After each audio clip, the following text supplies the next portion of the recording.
Welcome to Haunt Weekly.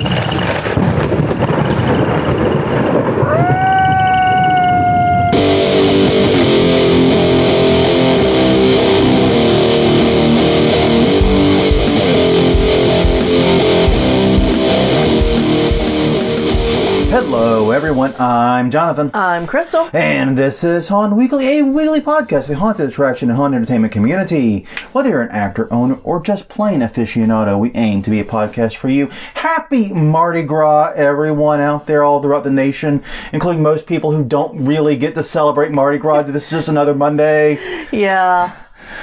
Yeah, we were just having this conversation with Ellie earlier today about how most of the country doesn't understand the impact Mardi Gras has. Right. And we're going to actually delve into that a little bit this episode. Because we're talking about 10 lessons Mardi Gras has for haunts. Yeah, it's very different because even growing up, whenever I would move to Texas, the people at school had no idea that it was even a thing. Yeah. It's a pretty big thing here. Well, and like most people know Mardi Gras exists. Yeah. They like know that there's like a thing called Mardi Gras that happens in the late winter, early spring, right, most years. And it's really big in New Orleans and other areas on the Gulf Coast. But they don't realize how big it is in New Orleans. And there's a really great, by the way, I'm going to recommend a Glove and Boots video. Yeah. as an excellent explainer of Mardi Gras. Yeah. It really was a great video. Obviously not done by locals. No.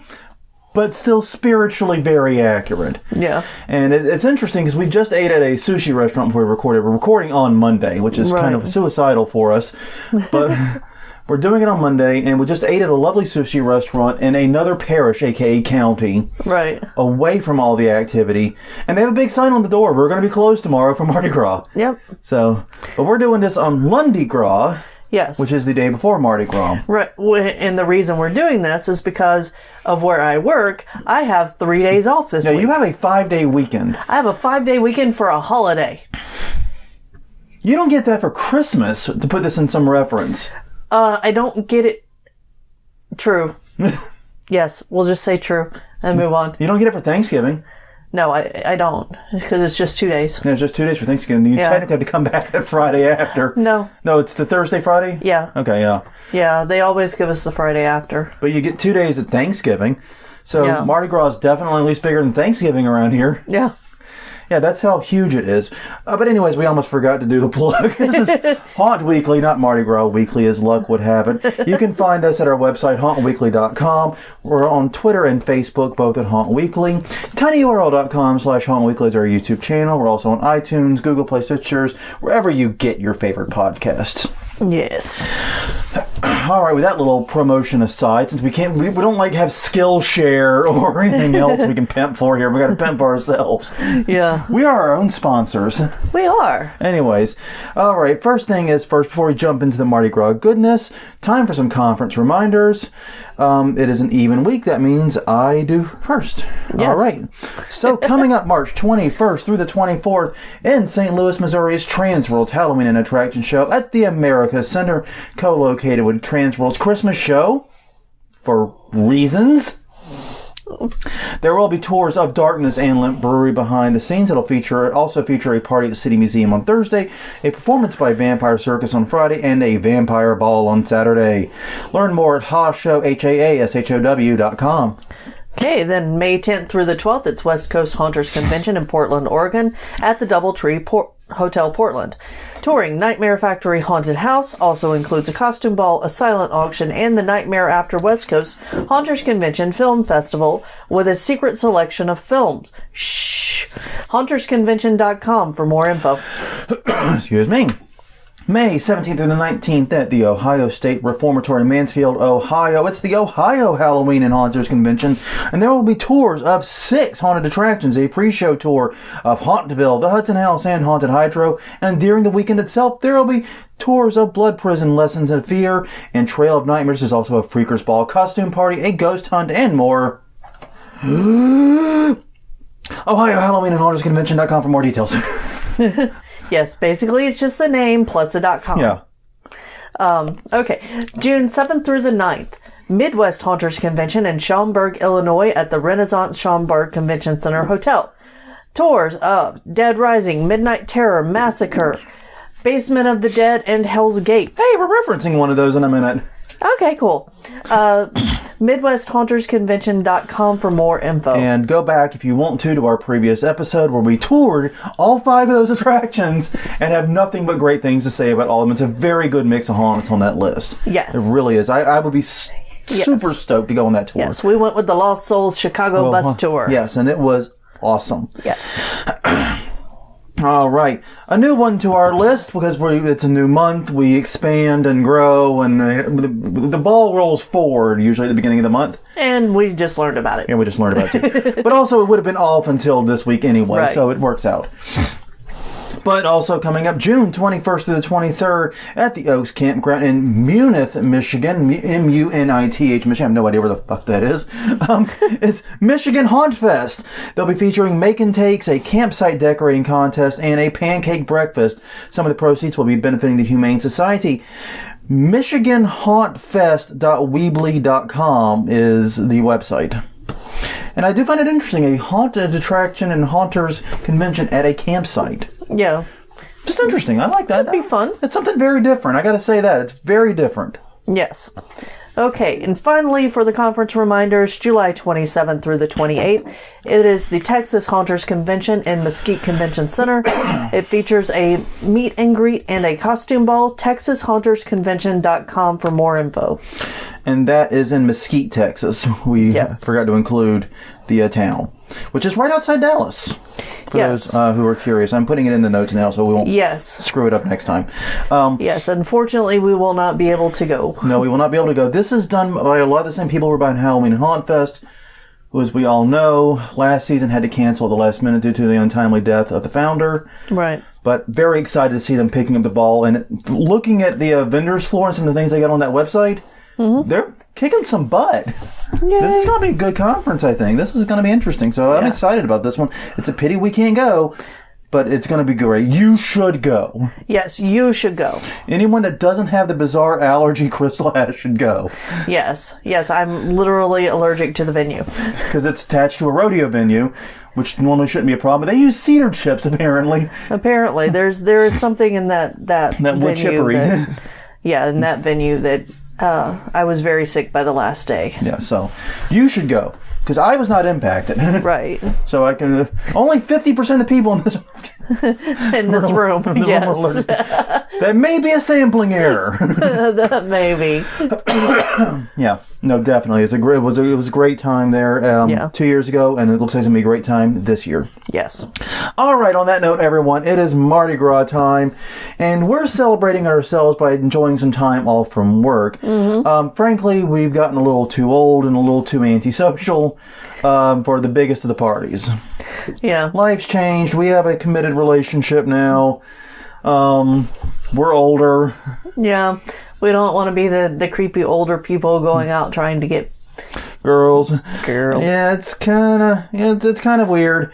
But here's the thing. We have definitely been to more than our share of Mardi Gras. Oh, yeah. We had about a 10-year run there where we were going every year. Well, not only every year to Mardi Gras itself, but every weekend during season. Yeah, exactly. Doing something. So we're kind of in the chill phase for a little bit. And this is the thing. It's absolutely an amazing experience. If you ever get the chance to go, do go. But here's the thing. It's amazing because nearly 1 million people are estimated to visit the city every year. I only was able to get numbers for 1 year, which was 2006, the year right after Hurricane Katrina. And it had 700,000 people visit that year. Yeah. And take it from us who were there that year and the years before and the years after. That was like right in the middle, basically. Yeah. That was a slow year. It was. We were able to walk around and not be shoulder to shoulder with people, and it didn't take us an hour to get down 3 blocks. Yeah, so I'm estimating personally well over 1 million come each year, which effectively doubles the population of New Orleans. Yeah. And here's the thing. all that is in the name of partying and having a good time, whether it's family-friendly partying or less family-friendly partying. It's all in the nature of a good time. There's so much sexual energy, so much drinking, so much competition for beads. And the incredible part is that almost nothing goes wrong. Yeah. It's amazing. Year after year after year, even though New Orleans is definitely a city with its crime issues, Mardi Gras comes, Mardi Gras goes, without any major catastrophes, usually. Usually. Yeah. Now, we have had 2 incidents this year, and this is in the name of transparency. But neither are directly related to Mardi Gras. No. There was a shooting on Bourbon Street.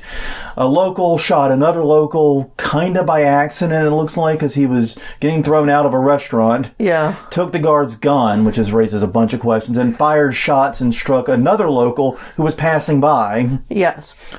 And this was a few weekends ago, so this wasn't when the most tourists were in town. And people are like, oh, it's a Mardi Gras tragedy just because it happened on Bourbon Street during season. Not really. It's a tragedy, don't get me wrong, but it's not Mardi Gras related. Right. And the other was just this past weekend, I think it was. Yes. We had a drunk driver, a very drunk driver, kill 2 cyclists by trying to overtake in the cycling lane. Yeah. Once again, it was near-ish a parade route, but not directly related to the parade in any way. Yeah. The biggest directly related to Mardi Gras incident we had was 2 years ago. With Endymion, which was the same parade that this happened. Yeah, it was a drunk driver plowed into pedestrians. Yeah, who were watching the parade. Yeah. So... All in all, though, usually we don't hear about anything too crazy. The worst I usually hear about are pickpockets and things like that, which put your shit in good pockets, guys. Come on. Yeah. And here's one of the ultimate tricks, by the way. If you're trying to avoid pickpockets in Mardi Gras, you're going to have fistfuls of beads. Yep. What you do is you put your shit in your pocket and put beads on top of your shit. Yep. And that way, when you go to buy the beer or whatever, you take the beads out, you put in one in, you get your wallet out, and then you reverse the order. It's almost impossible to steal something. They're Mardi Gras beads. Yeah. Beads are very useful. It is, and people don't want beads. If they fill in your pocket and feel beads, they just assume you're packing beads. Yeah. But anyways, a lot of this is a credit to the NOPD. The NOPD, New Orleans Police Department, they get a lot of shit deservingly. For a lot of things they do or don't do year-round. I'm not like rah-rah NOPD, but I will put their crowd control and their ability to keep things like Mardi Gras orderly up against any police department in the world. Yeah, agreed. Hands down. But we were thinking about this, and like, well, what can haunts learn from all of this controlled chaos, all this bringing people in and having them, basically not kill each other? Yeah. What can we learn from that? How can we teach you to throw a safe party? Because that's basically what Mardi Gras is. It's just a giant party. Yeah. And I think Mardi Gras can teach a few seriously serious lessons about these things. And so that's what we're doing today is 10 lessons, at least 10, maybe come up with more as we were jibber-jabbering, that you as a haunter can learn from Mardi Gras. Now, the first collection relate to safety and crowd control. Haunts attract crowds, hopefully. And therefore, you probably want to make sure that crowd is safe and, happy. Yeah. And the first step to that, what you learn from Mardi Gras, is that the crowds must be entertained. Yes. Yes, they must be entertained. Bored crowds become unruly very, very quickly. And you can actually witness this along the parade route some years. If there's an unfortunate delay in a parade. Yeah, because that happens. That happens. Axles break, tractors shut down. They wait to make sure the weather is going to be clear. People fall off floats. Things happen. Yeah. Things happen sometimes. And what you'll see is that when the parade is rolling by, the crowd is usually very jovial, very happy. There might be one or two people who are pissed off, but the crowd as a whole is fine. Right. But as the crowd gets bored after especially like 10, 15 minutes or so, the mood sours. It gets hostile. The air and the energy feels very different. Right. It feels very sour there. And you really don't want to be there. And that's just it. Whether it's a parade route or on Bourbon Street, one of the key things is that the crowd always has something to look at, always something to do. Right. And that could be as simple as the other people around them have worn awesome costumes. You know, they're going to talk to them about that. Looking at costumes. It can be chatting with people who are doing things. There are street performers on Bourbon Street. Yeah, there are street performers. There's also a lot of, oh, where did you come from? Yeah. Are you from here? Are you here from out of town? And even locals will engage in those conversations to make it a pleasant experience for everybody waiting. Yeah. You know, people will try to keep themselves entertained. It's when they can no longer do that, right, that things become a problem. When they run out of stuff to do, without pulling out their phones, pretty much, right, it's game over. That's when the mood starts to turn. Yeah, I think the longest we waited for a parade, was Cleopatra. Yes, it was. This is back when it was on the West Bank on our side. An hour or an hour and a half late. Yeah, because of rain. Yeah, it was a rain delay, and we were the only people at our little section standing there. Yeah, Cleopatra, even back then, was a pretty big parade in the West Bank, and you could barely find like an empty spot on the parade route. Right. And so we'd actually got to pretty much the intersection closest to our house because we were lazy and uninvented. And we were heading straight from there to my parents'. Yeah, so we found a place, and we nestled down quietly, and it started when we got there, it was fairly crowded. Yeah. And we just waited and waited and waited, and in the 90 minutes or so it took for them to get started, everyone left. Yeah. It was just you and me. And by the way, that's a very different parade experience. Yes, it is. Because, like, usually when a parade comes by, you're trying to catch the beats, right? Right. You're trying to, oh, man, am I trying to beat other people and, like, catch them? It's like basically Major League Ballpark rules, you know? Yeah. You're trying to catch stuff. When you're the only person and the float comes by. You ever seen those movies when like the row of army of archers fire and the sun blots out? Right. That's what it looks like.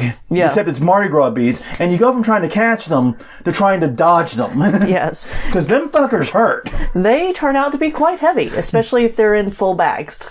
Yes. Yes, we caught 80 pounds of beads. In one parade. One parade. And that's the only way we know to measure that quantity of beads. Yes. Yeah, but still, you notice though that the crowd, once they get bored, once they leave. They either leave or they become unruly. Mm-hmm. And this is one of the reasons why the parade route is different than Bourbon Street crowd, because the parade crowd is kind of trapped there. They're in a static place. Yeah. So they've probably done talk to all their neighbors. They've done all that. And then when the parade breaks down or whatever, they get pissy pretty much right away.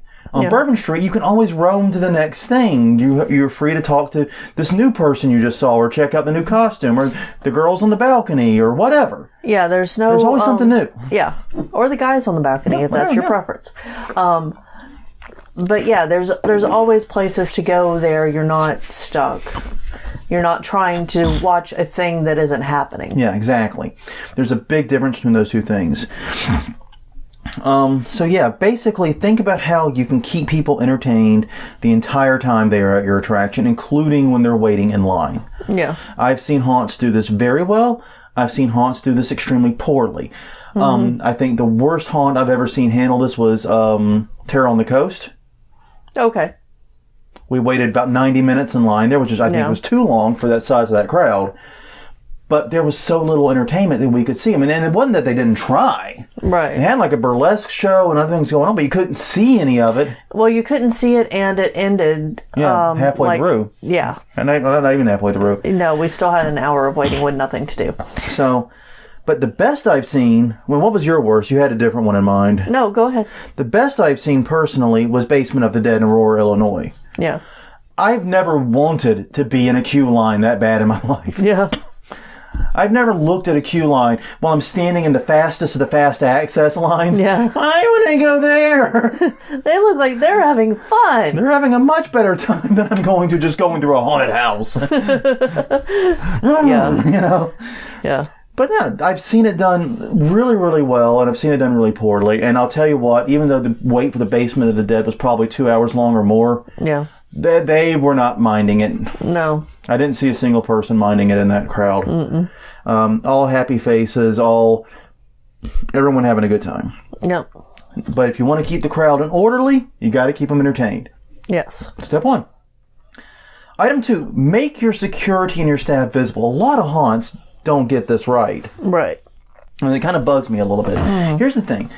NOPD is, for a city police department, not large. No. It's a small-ish, it's a city. It's a full-fledged city, don't get me wrong. But it's not a huge city. Right. And it has a not huge police department. But it has a huge number of mounted officers. I don't know where I read it, but I think we have as many mounted officers as New York City. That's probably right. Or somewhere in the ballpark. I'd heard that somewhere. That's not a fact I'm going to stand by in any way, shape, or form. Yeah. But here's the thing. They are primarily used for crowd control at Mardi Gras and other big events. Why? One horse officer is worth 2 to 3 on foot. Yeah. And the main reason is visibility and maneuverability. A officer on horse can be seen by people and can see all the people much better than an officer on foot in the thick of the crowd. And they can also pierce the crowd much easier because they have it. How much does a horse weigh? A horse's amount. They have one horsepower yes. of a force that they can push through the crowd. Yes, and crowds will part for horses.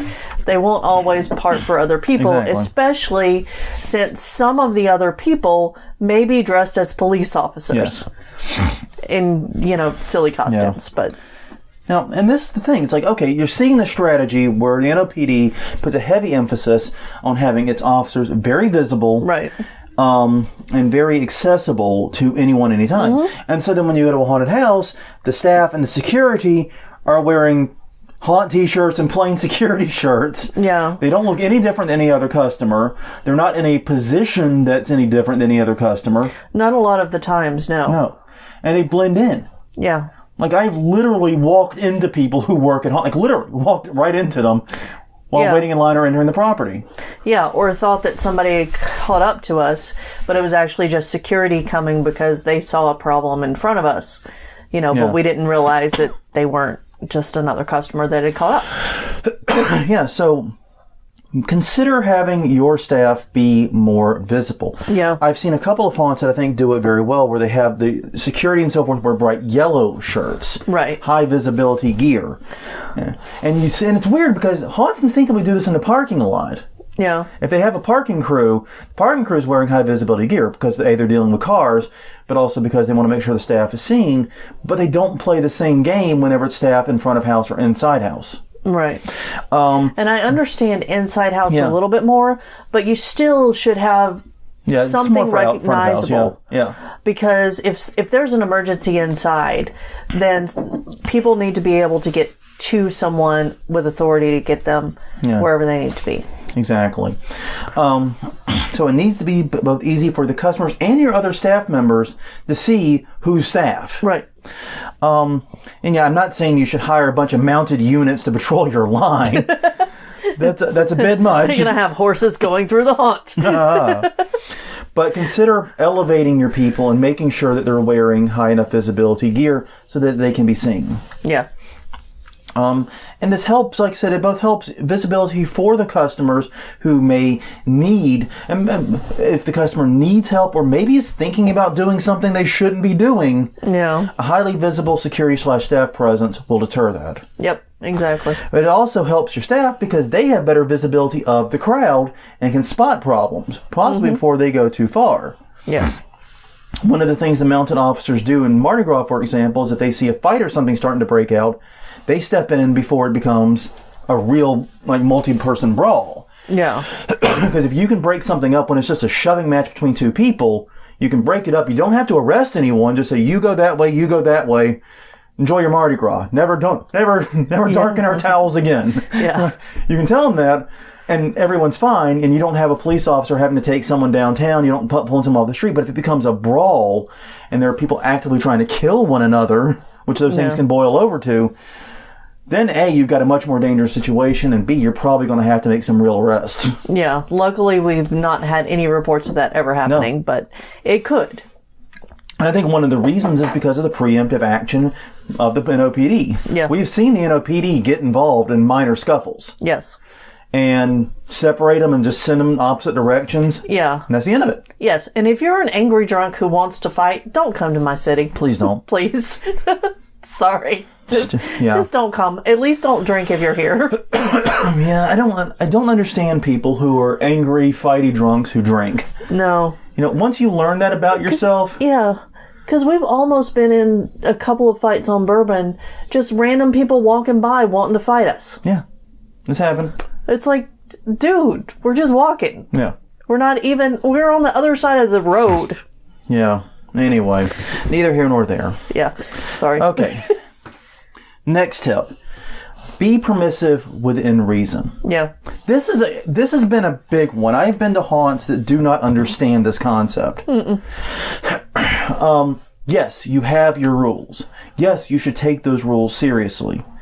But realize that not every infraction of the rules is tossing a person out or calling the cops on them. Right. Like, remember Terror Test and how they threatened to arrest us if we even, grazed one of the actors? Yeah. It got absolutely insane.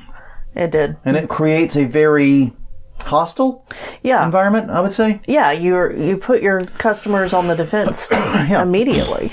Here's the thing. The NOPD, especially during Mardi Gras, does not arrest on every rule infraction. Nope. Flashing in public is technically illegal in this city as it is anywhere else. Right. And public intoxication also is illegal. Now, if you flash your boobs at Mardi Gras, you're not going to jail. I can pretty much guarantee that. As long as you're in the French Quarter. Don't do it on the Uptown Parade Route. No, or at the Metairie parades. Don't do it there. Don't be stupid about it. If you're in the French Quarter on Bourbon Street especially. Yeah, or on Canal Street. Or Canal Street. I mean, you're going to be fine. But God damn it, be smart about it. Yeah. But in general, they don't arrest for that. And it's like I said, one of the reasons is because every time they arrest someone, an officer's taken off the street, he's got to walk him in, he's got to process him, or at least put him in the holding tank. And next thing you know, an officer or two isn't there to actually protect the public and do the crowd control. Yeah. It doesn't make sense to do that. Right. You have to be permissive within reason. So set your rules, but realize it's not productive to throw everyone out when there are violations. That should not be your go-to. No. Because that just creates more problems. Instead, focus on the rules that protect the safety of people and property. Mm-hmm. Yeah. It's really that simple. Enforce those rules strictly. Okay. Yeah. A good rule... Oh, go ahead. No, go ahead. One of the examples that I'm thinking of now with this is the no cell phones rule.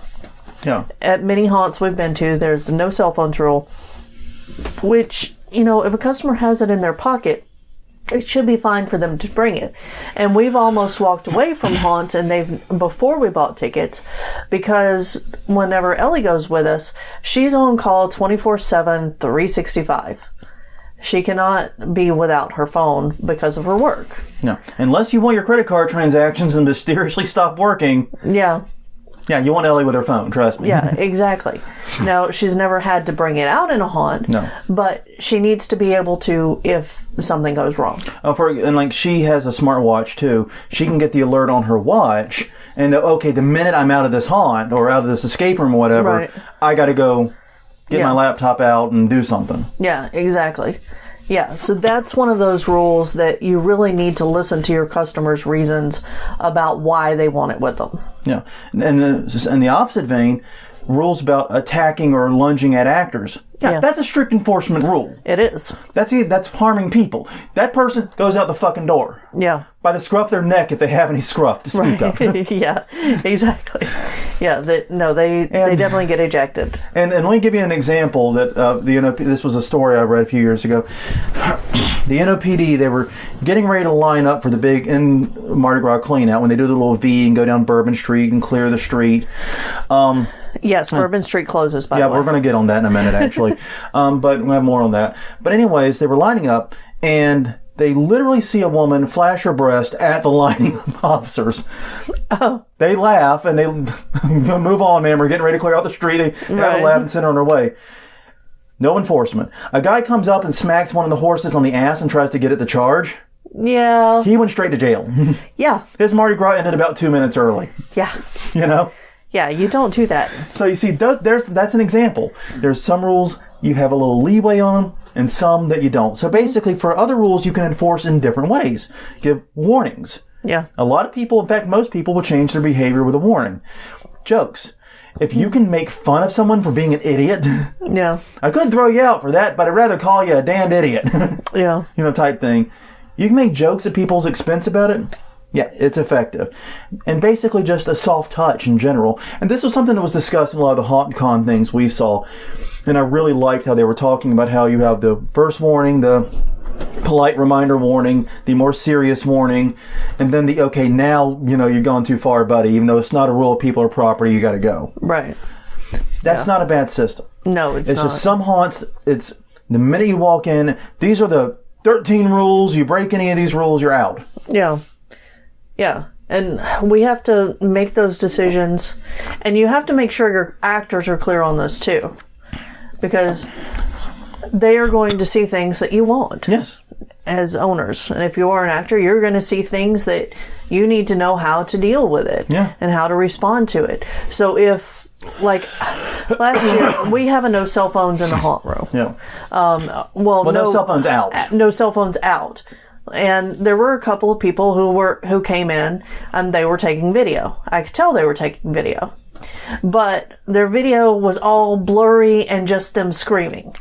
They couldn't actually see anything. They didn't record any scares. And we also laxed the rule Halloween night some because by that point it's over and we're going to have a different We're going to have our video up probably shortly, which I still need to fucking do. Yes, we know. We've gotten your messages. We know, people. I'm sorry. Yeah. I suck. It's my fault. This one's on me.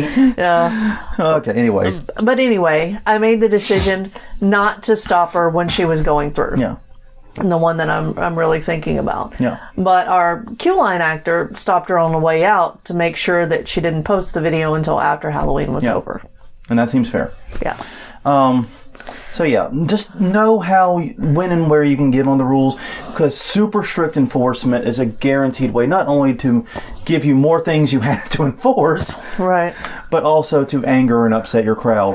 Exactly. And turn the mood against you. Yeah.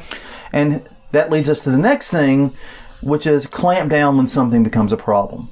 Now, this one deals with the parade routes, not the French Quarter side. Yeah. But there has been a real problem in recent years of people leaving parade ladders. That's a thing. Just Google it, okay? We don't really have time to go into this shit right now. Parade ladders and also claiming spots in the neutral ground and on the sidewalks during the popular parades. Right. Now, long story short, basically these asshats were leaving the ladders overnight and using tape and spray paint to mark territory. Yeah. And tarps. And whatever else. So the city made an announcement. In fact, they really started it in earnest this year. Yeah. But I think they've also done some of this in previous years, saying, hey, look, if you leave ladders overnight, you won't have a ladder in the morning. Yeah. The city is going to come, they're going to destroy the ladders. Or anything else that you use to mark territory on the parade route. And they did it. Yeah. They went up and down that parade route. They threw every ladder in a big old fucking truck to go to some dump somewhere. And it led to a really great photo of a woman the city is calling Ladder Linda. Basically chasing this crew down the road trying to get her ladder back. Yeah. Yeah, because they're not cheap. No, they are not. These are custom built for parades. This is a big deal in the city. Because they have that weird little thing on the top that children can sit in. Right. But also where you can put your storage for the beef and such a catch. Right. And now they've made them to where they're basically small stadium sized. Yeah. And they've gotten exactly. They've gotten really out of hand. Like little personal risers almost is how to think about it. Exactly. It's crazy. So yeah, the city's been clamping down on that. However, interestingly, they enforce it through physical, not legal means. They haven't arrested anyone. Right. They probably could get them for littering or blocking a right of way or fine them or ticket them. They haven't done that. No. They just scooped up their shit, threw it in a truck, and hauled it off. I actually saw this happening on my way to work last week. Was anyone chasing having them trying to get their ladder? Did you have your own ladder, Linda or Larry, going at it? Not that I saw them. Damn. But there were people not with the city in that area, so maybe. They're probably helping. That's possible, because most of the locals really hate the people that do this. Yeah. Because it should be a first come, first serve right before the fucking parade. Yeah, you're supposed... The idea is if you want a good spot on the parade route, you get there early and you stand there. You don't leave your shit behind. Yeah, you don't stake it out days in advance or even weeks. Yeah, exactly. So yeah, basically, just look for areas where your permissiveness is a problem and step in. Now, one thing that we did this year, our example that we use, is our photo op area. Yeah. We've never thrown anyone out for going into our yard, even though it's dangerous. It's kind of dangerous for them and definitely dangerous for our stuff. Yeah. But so because of the cords. Because of the cords. The cords are everywhere, and this is New Orleans. There's a good chance it's rained sometime in the past, week. Yeah. So there may be standing water somewhere in the yard. Right. I don't mind getting a little tingle in my foot when I'm walking through the yard. But, whatever. But we don't want our customers experiencing that. So one of the things we did was we added the photo op area. Mm-hmm. Like I said, we never threw anyone out. We got them out of the yard, but we never threw them out. We never said you can't come back, you're banned or whatever. Never anything like that. But we realized our permissiveness is becoming a problem here. We need to do something. So we extended our physical barrier a little bit and made a photo op area where people could take the shots safely. And that worked. Yeah. That actually, we had no one traipse through our yard this year. No. 0 people. I know. And in fact, we had a line almost as long as the goddamn line for the haunt queuing up for photographs. Yeah. Blew my mind. Yeah, we may need to recruit an extra person to work that area next year, Yeah, although the crowd did a great job by themselves. Yeah, the crowd was excellent. Yeah. I don't know, but anyways.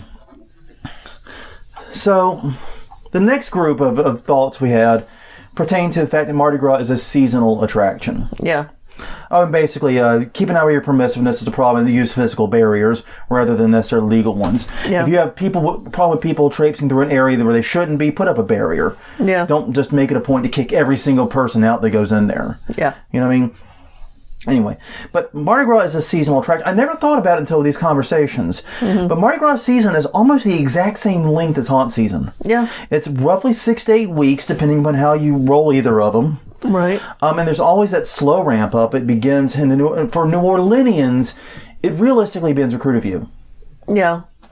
Yeah. Well, so that's when carnival season starts, but there is Epiphany, and that's when King Cake season starts. So you get some of it as early as January 6th, your birthday. Yes. Yes, and I'm sure your birthday is what Epiphany is about. It is. Well, and that's why the Funny 40 Fellows rolls on January 6th. So you have some parades that start around then, but the true carnival/parade season begins with Recruit View, which is usually about 6 weeks before Mardi Gras itself. Yeah. Yeah, that's the first big one. Yeah. And it's a slow ramp up. You have parades, and first you start getting parades just on Saturdays, Fridays and Saturdays, or Saturdays and Sundays. Yeah. They're usually smaller parades, and it tick right on up into Mardi Gras week. Right. And Mardi Gras week has a Hell Week. Yeah, basically. Exactly. It goes from Wednesday to Wednesday. Every day something's going on. Yeah. I think your last day of respite from parades would be the Tuesday before Mardi Gras, the week before. Yeah, exactly. So you literally have Hell Week with Mardi Gras. Mm-hmm. And many businesses depend upon Mardi Gras to survive. So what can a different seasonal industry learn from this? Yeah. Well, first is that a unique experience trumps marketing. Yeah. This is something we were talking about. Mardi Gras, in particular in New Orleans, is a very unique experience. You just can't get this anywhere else in the U.S. Nope. Biloxi, I think it is, like, so where's the first Mardi Gras? I'm like, yeah. So what? No, it's somewhere in Alabama, Mobile, Alabama. It's Mobile. So where's the first? Yeah, Biloxi. You always get those two mixed up. Because and I don't know why. Because when you're driving through I-10, you go through one then the other. And it's the only cities on the road, basically. And then you hit Pensacola. Yeah. And then you're back in, like, civilization. Yeah. That's true. It's like, I don't care about the stuff between, like, New Orleans and Pensacola. Right. Just trying to get through there as fast as I can, usually. Yeah, but no, Mobile does... My apologies to the good people of Biloxi and Mobile, if any of you are listening. Which they may be. No, but Mobile does have a Mardi Gras, and it's supposedly very big. I've never been to it. But I'm also positive that it doesn't really compete with New Orleans. No, I'm very sure of that myself. But here's the thing: the city actually the city has a tourism board that spends a lot of money, but very little of that goes to advertise Mardi Gras. Yeah. I don't know if any of it does, honestly. No, because if you haven't heard of Mardi Gras, where are you from? I want to know. You can reach us at hauntweekly.com, Haunt Weekly on Facebook, Haunt Weekly on Twitter, and all the other places you can find Haunt Weekly. Yeah, get on that. But yeah, the city spends very little money, and still damn near 1 million people, or over 1 million people, show up. Yeah. And basically, it's because it's a unique experience, something you can't find anywhere else in the United States, at least. Yeah. And so that means that if you make your haunt something unique, something unusual, something that no other attraction can do, right, that beats a heavy-duty marketing campaign. Now, you're still going to have to advertise. Don't think I'm getting you out of your ad budget. No. I'm just saying that it isn't the only reason people will come. If you don't have that unique experience, the only reason people are coming is going to be word-of-mouth advertising, people saying you're good, and your promotion. Yeah. This adds another reason. Yeah. They're coming for a unique experience. They're coming for something they can't get anywhere else. Mm-hmm. So, something to think about. Yeah. The Vault of Souls provided a unique experience, and people were willing to pay more for that experience. For haunted attraction tickets, what I would describe as insane, but for that experience, pretty reasonable, actually. Yeah, exactly. And yeah, for that particular experience, that long, that customized, that personalized. Yeah. Not bad. Okay, you know what? Yeah.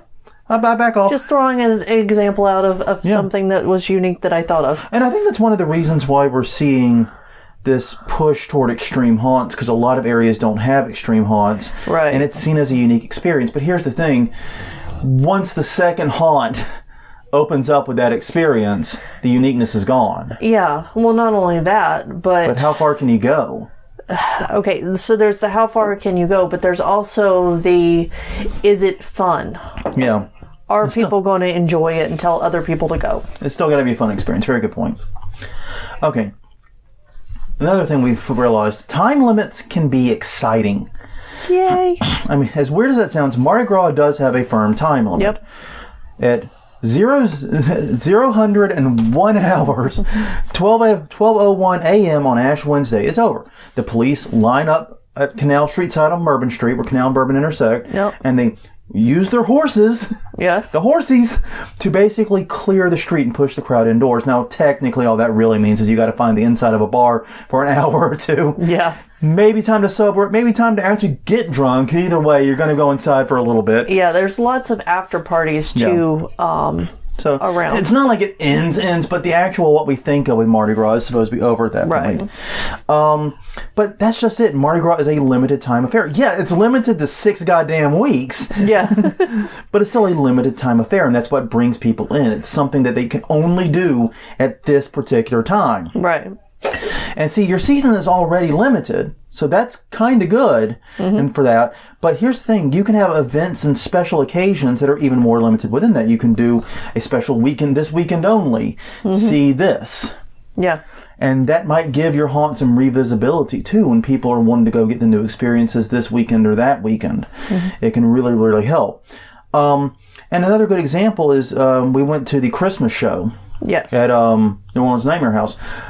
They had people lined up for days. When we went to New Orleans Nightmare House as customers earlier in season, there weren't a lot of people showing up at that time. Right. Then apparently more came later. It got busier as it went on, which is to be expected. But still, so we were a little bit worried. But then we go to the Christmas show, and they had them lined up. Had to be 1,000 deep. You know what I mean? They had a lot of people there. Yeah, there were a lot of people. And that, I think it's because it was one weekend only. Exactly. One weekend only. Friday and Saturday. 2 nights. Come or you miss it. Now, was it that great of a show? Not to me. It was they threw Christmas lights on props and called it done. But, so you've got to focus on making it more unique. Otherwise, customers are going to walk away a little miffed. Yeah. In fact, we didn't go back for the Valentine's Day show because we figured it would probably be about like the Christmas show with just different lighting and different holiday decorations up. So, but it was so successful. But remember that you have to promote your special times widely. The case of Necromanor is a reminder for me here. Necromanor is a haunt in Shreveport. We went to it this past season. Yeah. And we went there, and it was all right. I mean, I can't say too much, like, extolling it or condemning it. Yeah. It ended up being probably the least memorable one on that particular trip for us. Yeah. But we meet up with someone, or we get a message from someone who works there. I think it was from the owner. I don't remember. And he said, "Oh, I wish you guys had come later in the night. Yeah. Because 10 p.m., that's when the gloves come off. You guys came right after opening at 8 or whatever." Yeah. I'm like, well, we were in Shreveport and we were trying to do a trio of haunts in one night. Yeah. We had to come early. 3 haunts. The furthest away from where we started was Natchitoches. An hour and a half. Yeah. Roughly. Yeah. So we had a tight schedule. We had to start there. And so it really wasn't our fault, but wish we'd known about the opportunity. Yeah. We didn't know. Didn't know. But here's the thing. Fear of missing out is powerful. Give people something that they're scared they'll miss, and give them something especially that they will be sad that they missed. Yeah.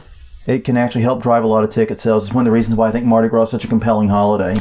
Yeah, and after seeing some of our friends who were talking about going to the Valentine's Day show, actually, I haven't heard them mention it since. I don't know if they went or not. Interesting. I have no idea what they thought of it. Maybe we should hit some of them up. Yeah. All right.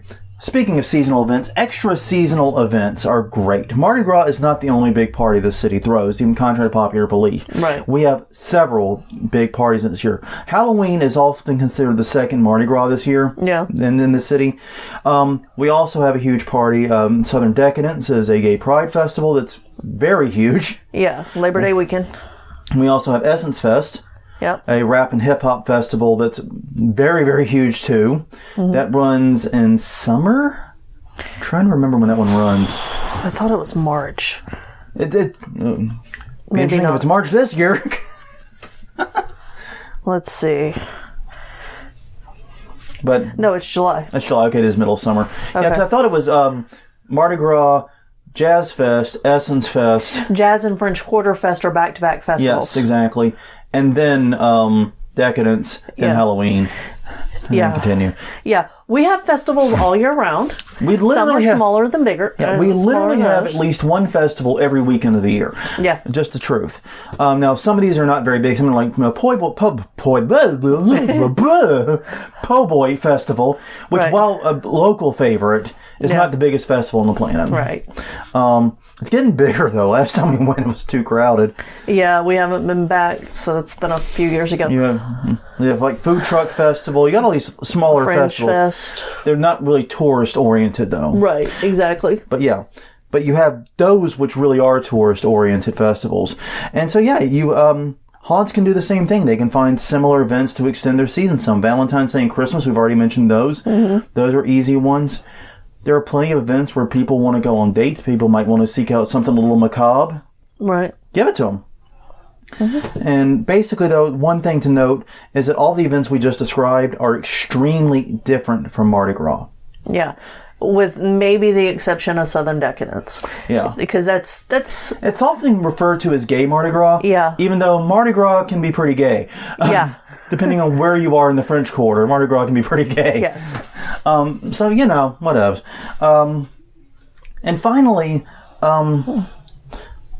special setups for big days. Yeah. This is a lot of haunts use the same front of house, the same setup every day of the season. They open up, the first day of the season with the same front of house setup that they have on October 31st. Yeah. Or the weekend before Halloween when they're expecting the real crowds. Here in New Orleans, bars, restaurants, even churches will have special setups on key days. And we've literally bought Bloody Marys from a church, is what I'm saying. Yeah, on a parade route. On a parade route. This has happened. Alcoholic Bloody Mary. It was a Catholic church, too. It was Catholic church selling Bloody Marys, alcoholic Bloody Marys on the parade route. You make what you want of that on your own time. But basically, you'll find that, especially like in the areas like in the French Quarter and so forth, they'll have special beer or food stands outside where you can just quickly hand a $5 over and get a beer or whatever. Yeah, in fact, I took advantage of that whenever I was parading and taking photos during lineup. Yeah. Because it's easy to go to a bar and get, they didn't have any water, but they had beer for sale, so I just grabbed a can of beer. Beer's got water in it. I've checked the ingredients. Let's hang on. I got a beer right here. Yeah. Actually, no, wait, that's right. They don't have ingredient list on beer. No. I can tell you with some certainty there is water in the beer, though. You're fine. Yeah. But long story short, they also offer food trucks, special deals. You'll see cash and carry deals at a lot of places. Yeah. Like I said, $5 for a beer, $5 for a sandwich. Yeah. Basically, the idea is, hey, we're going to make it easy for you to hand us money, and we hand you something pre-made. Yeah. And that way, you get to go back to partying, and we get your money. Exactly. Consider concession stand people, like whenever you're at a ballpark and there's concession stand vendors going up and down the aisles, they should have that for the lines. Yeah. Yeah, only House of Shock has ever actually done that I can recall. And that was just Shot Girls. It was just Shot Girls and just around the perimeter of that weird cattle gate system that I still don't fully understand. Yeah. But still, the point of the matter is, it is, you have things where people can quickly give you money and make sure that they are available en masse on the nights you're going to be busiest. Yeah. Basically, on the days in which you know you're going to have a crowd, ramp up your efforts to serve more customers and ramp up so you can control more customers too. Yeah. This is one of the things about New Orleans Nightmare House. When we went early in season, they had maintained the House of Shock cattle gate system. Right. Which meant we walked for what felt like Proclaimers amount of distance. Yeah. Yeah. 80s music fans got that joke just fine. To get to the queue line. And when we showed up on the very, very busy, and they should have known it was busy because they pre-sold most of the tickets, Christmas thing, they had no queue infrastructure to speak of. No. And people formed like this weird spiraling queue thing. I can't really explain it. Yeah. Basically, it was an Ouroboros. Yeah. Anyway, so think about your crowd and ramp up your efforts. Yeah. All right, some entertainment and general notes to wrap this up. We have a couple of these, and then we're done, people. First, Mardi Gras is both family-friendly and adult. Yes. At the same time. The Bourbon Street and French Quarter experience is very different than the parade. In fact, I would say the Bourbon Street, the Royal Street, the Decatur Street experiences are all different from one another. And they're all different from the Uptown Parade Route experience, which is a totally different ball of wax. And that's not even talking about the Marigny and the Frenchman Street. And the other odds and ends parades you might catch elsewhere in the city, like Namtok here on the West Bank in Algiers. Yeah. Every experience is so different. But some are very family friendly. Yes. Some are far, far less so. Yeah. Some are, you're a terrible parent if you bring your kid anywhere near that. Yes. That would be KDV. Don't bring your kids to Crew de Vue. Yes. So, but the thing about it is this. By having both family-friendly activities and having adult activities, you get both groups. Yeah. You get everyone. You get families that want to come and bring their little-ish kids of various sizes to do things at Mardi Gras, like catch beads at parades and hang out. Yeah. And hang out in various parts of the French Quarter, not named Bourbon Street, basically. Right. See the pretty costumes. And then you have areas where those who want to go for spring break type activities and get some drunken debauchery on, they have their place. You get both crowds. The city gets money from both of them. Right. Businesses get money from both of them. Yeah. Everyone comes away richer. Yeah, I mean, if we were able to, I would like to do a 5 to 7 family-friendly version of our show. Yeah. And then 7 to 10 or 11 or whenever we close, whenever the line dies down, adults only. And that may be something we have to talk about in future years because we're getting near our capacity on people. We are. So we need to think about that and how we're going to extend it. But yeah. New Orleans has both, and if you want to sell more tickets, appealing to a variety of audiences is the best thing. If you have one attraction, you kind of have to target it and pick your target well. But if you have multiple attractions, you have the ability to target multiple audiences. Yeah. It's not a bad thing. No. All right. Finally, New Orleans has a variety of entertainment, too. This is something that's really, really big. Mardi Gras has pretty much everything you could want for entertainment. I mean, okay, everyone knows about the parades, the costumes, the Bourbon Street debauchery, but there's also shops and stores, many of which target specially toward Mardi Gras. You have all of the restaurants and foods, New Orleans legendary cuisine, all up in the shop.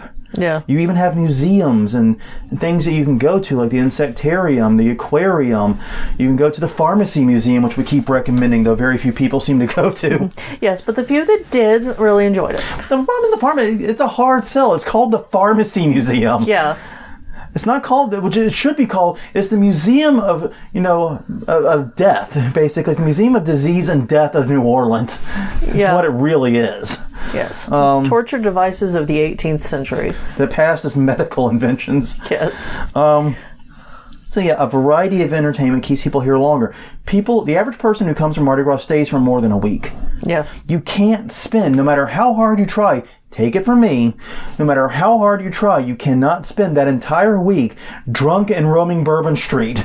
Or at parades. You have to do different things. Yeah. And that's one of the things. When you have that variance, you have that ability. You can keep people around longer, and the longer they're around, the more money they're giving you. Right.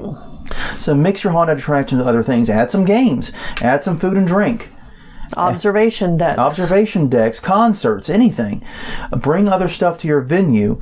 I think this is one of the reasons why scream parks are starting to be increasingly popular and increasingly successful too. Yeah. It's because, Scout Island had its issues, but they really did have a great variety of entertainment. They had a good variety, and it was their first year. Yeah, exactly. Everything that's a first year, I don't expect it to be perfect out of the gate. Yeah, I'd agree with that. That's fair. And that's why we said next year's going to be the real trial. Yeah, even though there were experienced people working on it, it's still a first year problem. Yeah. So, but they had a good mix of activities. They had like carnival games you could go play. They had carnival and fair food. They had a bar.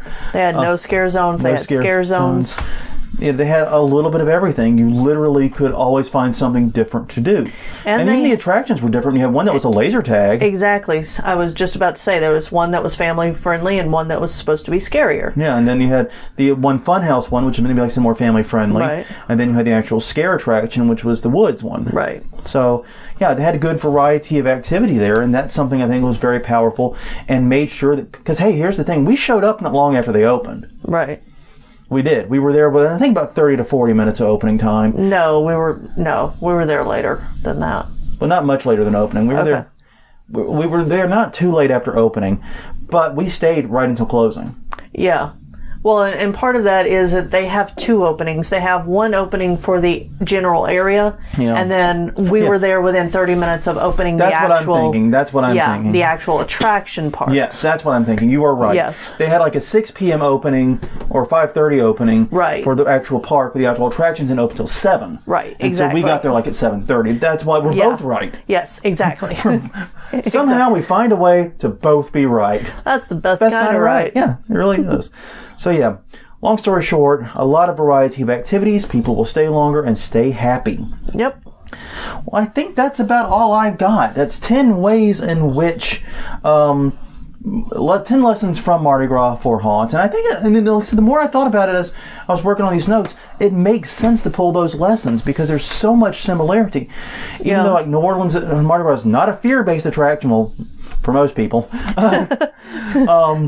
But it has many of the same restrictions, many of the same things, and the only difference really is that Mardi Gras doesn't have like a central authority running it. Right. Where a haunted house obviously has an owner and a central authority. Yeah. But other than that, they have a lot in common. Mm-hmm. And here's the thing, Mardi Gras has been going on now for hundreds of years in New Orleans just fine. And I'm going to keep going. We're going to have an early one next year, supposedly. It's like early February or some shit. I don't know. Ridiculous. But... yeah, that's the most thing that's most frustrating about Mardi Gras is since it's timed with Easter, basically. Mm-hmm. You figure out when Easter is, and then you work back to get Lent, and then right before Lent is Mardi Gras. Mm-hmm. You know what I mean? It's weird, but since Easter is, I don't remember the math on it. It's like the third moon or fourth, you know what I mean? No. It gets really weird. I forget the math on it, but basically it varies wildly when Easter is, and therefore Mardi Gras varies wildly. Right. We have a late one this year, late-ish. March 2nd's not super late. Yeah, it's fairly late. But March 5th, rather, it's fairly late. But next year, next year I think it's reasonable. I think it's like February 25th. But before that, after that, it becomes like February 5th. So yeah, 25th next year. And the 5th year after. And 16th. Oh, okay. Still early, though. Still really early. Now you're getting... like, the 25th is about average. Yeah. What I would say is average. Yeah. But anyways, on that note, everyone, thank you very much for spending the hour with us as we discuss Mardi Gras and try desperately to tie it into haunted attractions. Hopefully, something in that was useful. Yes, hopefully so. And if any of you, when you were in town, went to the Mardi Gras Blaine Kearns Museum thing. Which was pretty much next door to HauntCon. Right. If you went there, and if they told you, because we haven't done the full tour. We've been there, but we haven't done the full tour. Yeah. If they told you what kind of weatherproofing they put on those the floats, I really want to know. Mm-hmm. And you can tell us. At hauntweekly.com or Haunt Weekly on Facebook and Haunt Weekly on Twitter. Let us know at any of those fine locations. You can also catch us at tinyurl.com/hauntweekly. That's our YouTube channel. That's where all previous episodes are archived for your convenience. And definitely you can find us on Google Play, iTunes, Stitcher, wherever you get your podcast. We don't care. We're there. Yeah. Stalking you. You can stalk us. Peeping into your windows. Creeping you out. Yeah, they should stop selling those peepers. Yeah, they really should. Those are terrible. Anyways, on that note, everyone, we're going to end it there. On that note, everyone, I'm Jonathan. I'm Crystal. And this has been Haunt Weekly, episode number 170, talking about lessons that Mardi Gras can teach haunts. We will see you guys next time.